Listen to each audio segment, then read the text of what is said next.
You are listening to audio from the Decidedly podcast. This episode is a highlight clip from this week's full episode. To listen in on the complete conversation, see the show notes for the link to the complete show. You can help us out by leaving us a 5-star review wherever you listen to podcasts. We appreciate every bit of your support. I'm Morgan McKittrick, your producer, and this is Decidedly.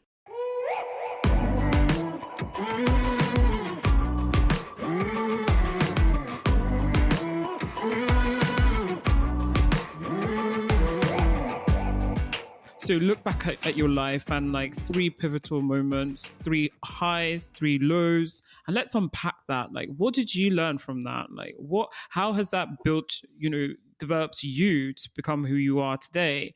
And by sharing that, perhaps there's some key core values that you hold dearly that you want to share with the next generation. And it's then up to them to use what they wish to with those key lessons learned, and vice versa. Both the next generation can also share what they've learned, and so on and so forth. So we develop this kind of bank of intellectual property and tangible knowledge within the family. Like, how did we get through like the trials, the big that's early such a days? good idea. Right. The early days of the business, that was so tough that we rarely talk about. We don't like to talk about in business families. Like, how did you get through that? And it uncovers and allows for just better dialogue and more meaningful, purposeful conversations within the family. Yeah, that's such a great point, right? We've all heard the was it the book by, I forget his name, Abbott. Shirt sleeves to shirt sleeves, right? Wealthy family will, build up wealth, and then by the 3rd generation, it's all gone because the son saw his father build everything, and he saw what went into it, but he wasn't there in the very, very beginning stages. And then grandson only saw dad; he didn't see granddad, and so he really didn't see what made this successful. And so eventually, all that hard work and the work ethic, it's kind of lost because there's this sense of complacency. But when you codify that, like institutional knowledge, right? We would all do that in a business. So we need to know what made us successful. You do that within the family. That's so smart. It's almost so obvious. I'm like, how are you helping them? How do you help families codify what's really important that they want the next generation to know?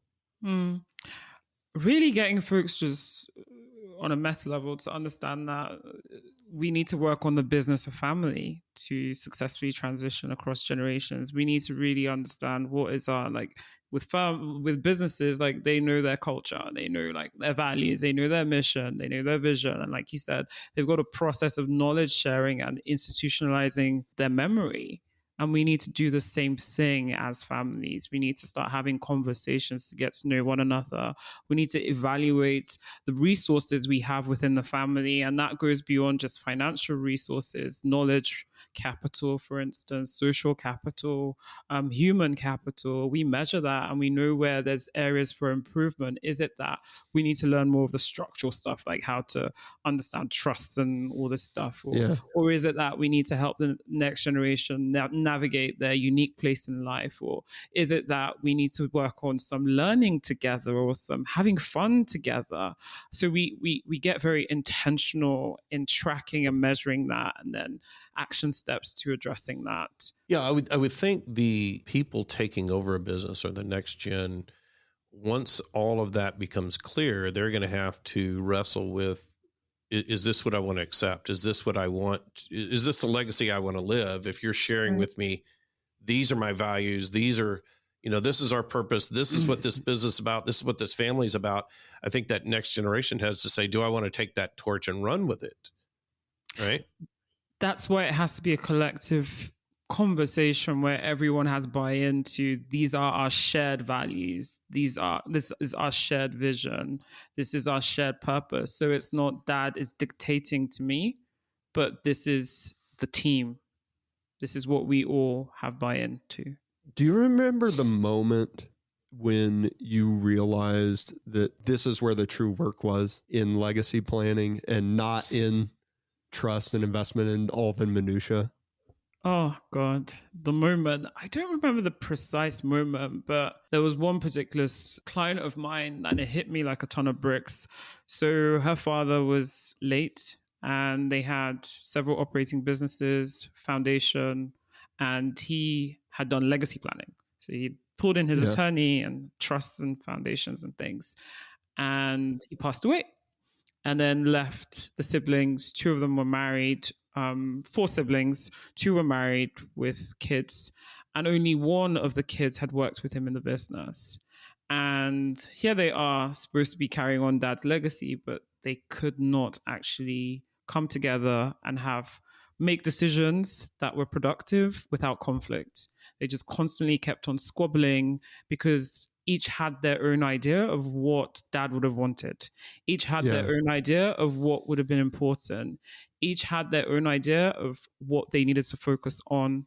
And this squabbling turned into repeatable conflicts where they were now not able to take decisions together, and it threatened the survival of the siblings' partnership. They stopped having meetings. Each wanted to sell their share.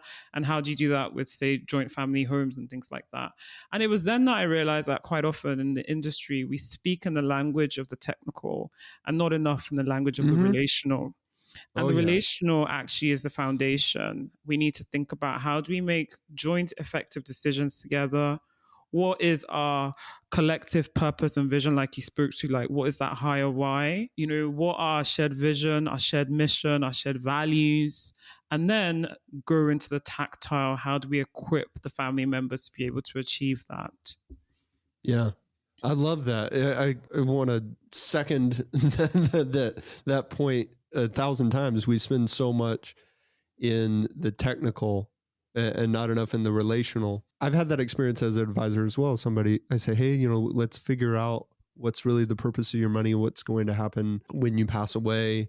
What does it mean that you've amassed this wealth, and what does it mean for you and your children and your children's children? Well, yeah, I already met with an attorney and got all that, got the trust set up. That did not answer my question at all. that in fact, actually, it did answer my question. It told me that you haven't done it. Right. Because if the answer is I got the trust set up, well, you told me the how. You've not told me the why. Why did you even get the trust set up? Well, so we don't have to go to probate. Oh, geez. Well, we're still so far off, right? What are we really trying to accomplish? What do you really want it to look like when you're not here? In that scenario, you came in after dad, founder, has already passed. Do you find that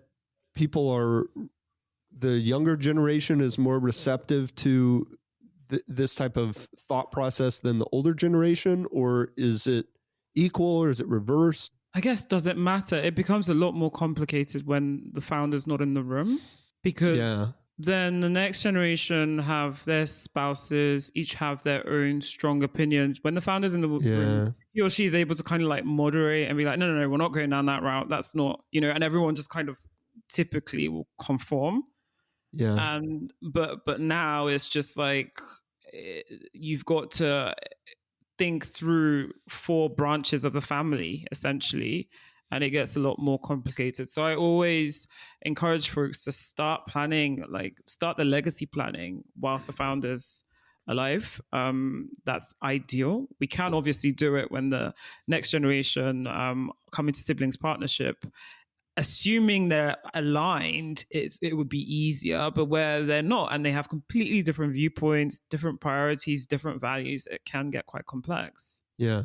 The founder not being present almost makes it impossible, I would imagine. I would imagine that story where you're saying each of the 4 children have their own idea of what, mom and dad would have wanted, that it suspiciously sounds a lot like what they would have wanted.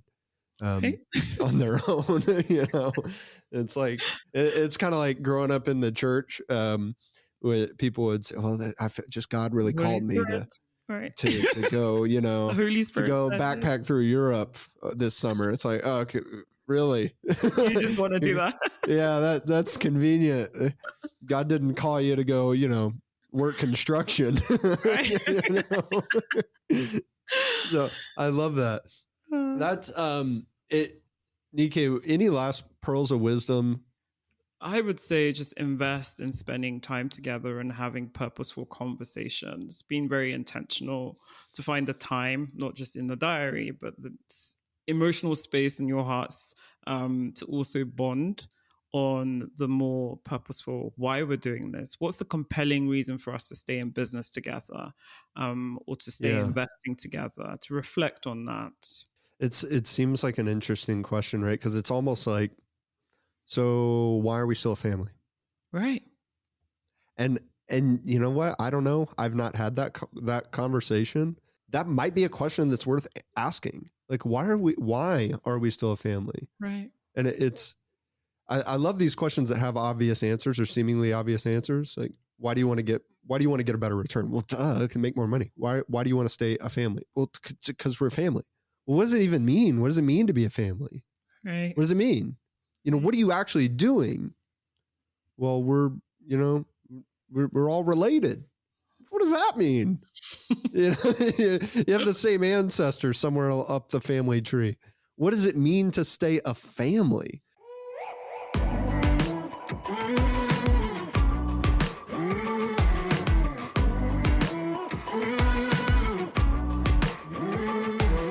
Thanks for making the great decision to listen in to this week's episode highlight.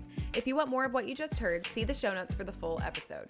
As always, for the latest decision-making tips, find us on decidedlypodcast.com or on Instagram @decidedlypodcast. And be sure to sign up for our weekly newsletter from the link in the show notes. Don't forget to leave us a 5-star review as well. We read all of your comments, so if you learned some decision-making tips today, let us know. Until next time, this is Decidedly.